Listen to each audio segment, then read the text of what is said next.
We use an ANOVA when we are trying to test for differences between groups when there is a single independent variable. In other words, when one variable has been manipulated.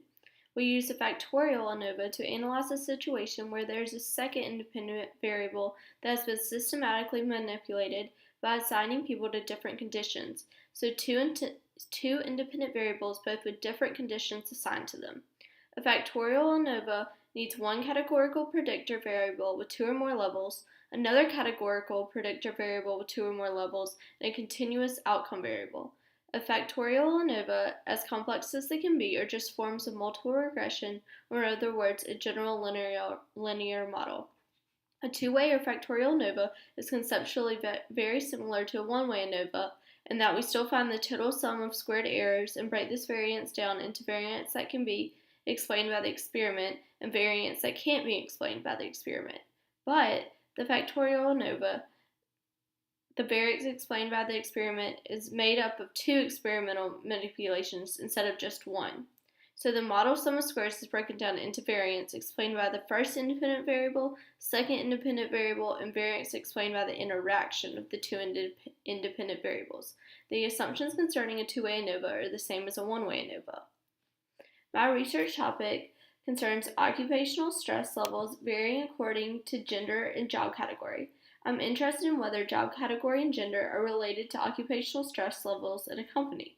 I hypothesize that job categories 2 and 3, or managers and senior leaders, will have higher levels of occupational stress than job category 1, assistants, but category 3, which is senior leaders, will have higher levels of occupational stress than category 2, or managers. There are 237 males and 237 females in my data set. There are 158 assistants, 158 managers, and 158 senior leaders. I'm using a factorial ANOVA because I have two independent variables, gender and job category, and both have multiple levels to them. I first started by installing the necessary packages to run a two-way ANOVA. The package CAR is used for a Levene's test and type 3 sum of squares. The package compute.ses is used for effect sizes. The package ggplot2 is used to create graphs. The package multicomp is used for post hoc tests. The package pastEx is used for descriptive statistics. The package WRS is used for robust tests, and the package reshape2 is used for reshaping the data. I next attach my dataset. I then created a variable called gender with females as my level 1 and males as my level 2 of gender. I also created a variable called job category, or job cat, with assistants as my level 1, manager as my level 2, and senior leader as my 3. I got the descriptive statistics for the separate groups to explore the effects of gender on the stress level indicated. This shows us the mean, standard deviations, etc. I then got the descriptive statistics for the separate groups to explore the effects of job categories on the stress level indicated. This also shows us the means, etc. I created a list containing variables, job category, and gender, and then placed the list within the by function to get the descriptive statistics for all combinations of job category and gender, because we are interested in how the variables interact. The results are split by every combination of job category and gender, resulting in 6 different groups of descriptive information. In the assistant category, females typically reported scores at about 12, while males typically reported scores at about 13 on the occupational stress level scale. In the manager category, females typically reported scores at about 12, while males typically reported scores at about 14 on the occupational stress level scale. And in the senior leaders category, females typically reported scores at about 14, while males typically reported scores at about 15. We want to know whether the variances differ across all 4 groups that result from the combination of job category and gender. Therefore, we specify both job category and gender variables within the interaction function before running the Levene's test. The Levene's test, whether there are any significant differences between group variances. The results tell us that degrees of freedom are 5 and 468, the F value is 7.04, and the P value is less than 0.001. The assumption is not met because the p-value is extremely significant at around 0.2 to the -6, and typically you would run a robust ANOVA when the assumption is not met, but for the purposes of this assignment, I'm going to continue as though my assumptions were met. I then set my contrast by assigning attributes to my gender and job category variables. My contrast concerning job category has two levels. It will tell me if being in a managerial position results in more stress than an assistant position. And then my second will ignore administrative assistant and compare manager and senior leader positions. The weights must equal 0, and that's how I create the numbers associated with each part of the variable. I have two groups for a gender variable, and the weights assigned must equal 0. Therefore, both groups were assigned values of -1 and 1. The contrast is looking to see if there's a main effect of gender on stress. And now I'm setting both of my contrasts. Next, I'm going to create the object for the ANOVA.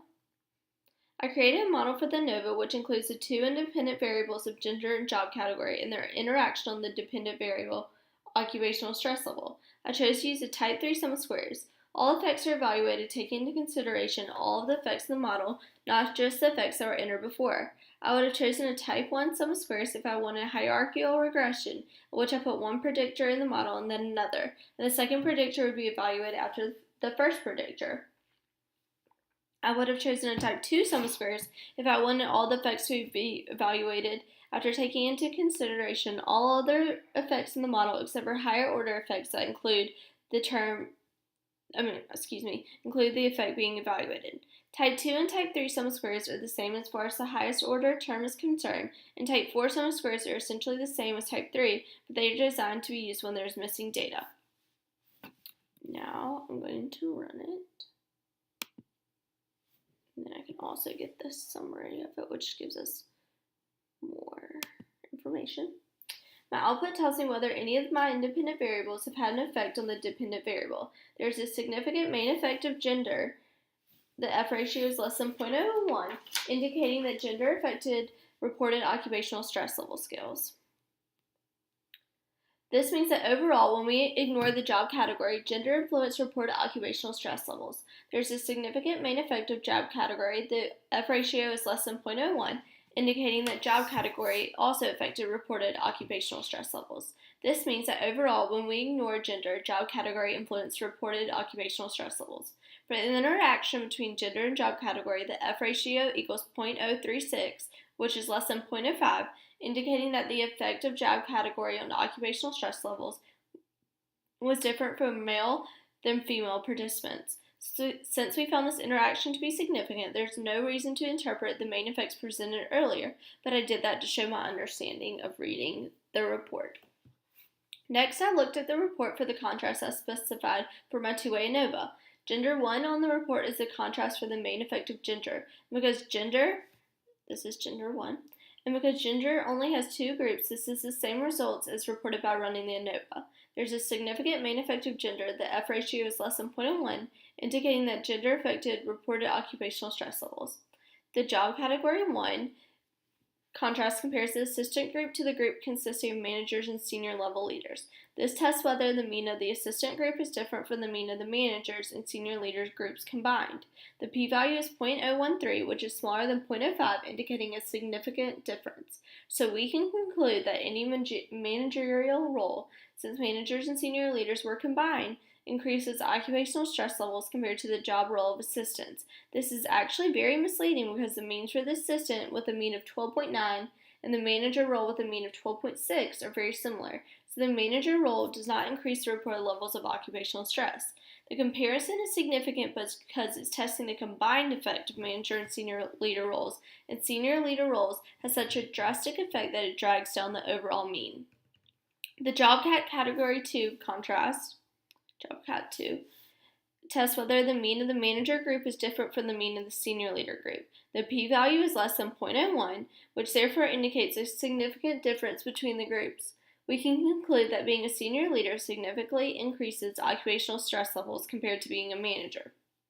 The next contrast tests whether the effect of job category 1 previously described has a different effect in men and women. It addresses the question of whether some type of managerial role compared to an assistant role and the reported levels of occupational stress is comparable in men and women.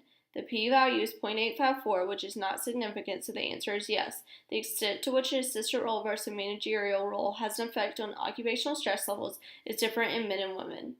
The next contrasts gender 1 and job category 2. Test whether the effect of job category 2 described previously has a different effect in men and women.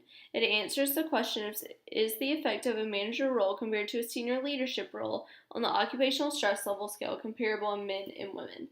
The p-value is 0.01, which is significant at less than 0.05, so the answer is no. The extent to which a manager versus senior leader role has an effect on the stress level scale is different in men and women. I ran contrast, so the post hoc analysis is not necessary. I chose to do plain contrast as opposed to post hoc analysis because I have a specific hypothesis. I'm running it here to show my understanding of how to conduct a post hoc analysis for 2A ANOVA.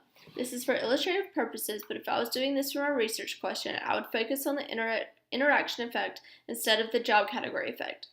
This is the created syntax.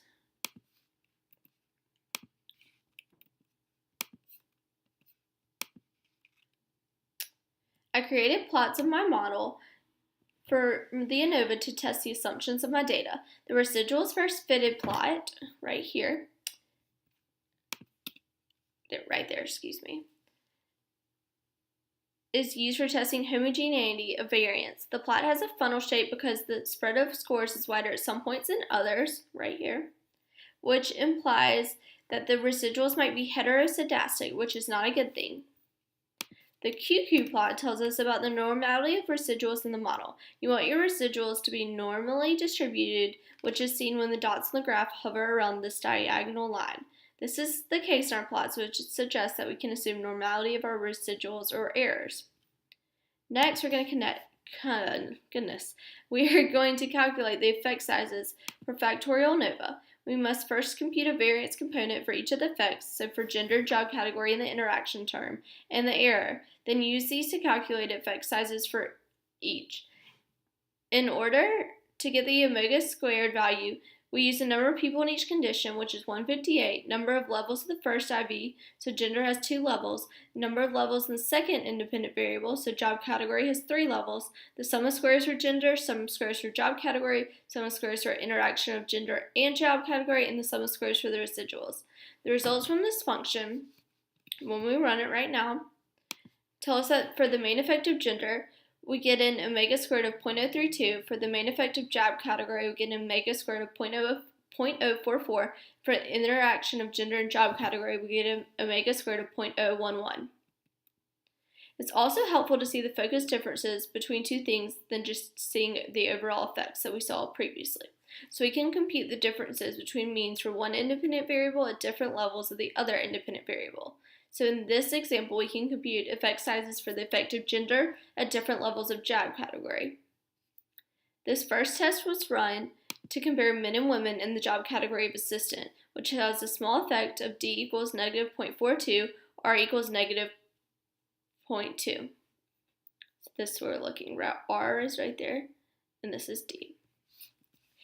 Next, we run the test to see the effect sizes for the difference between men and women in the manager category, which has a small effect as well, of D equals negative 0.98 and R equals negative 0.42.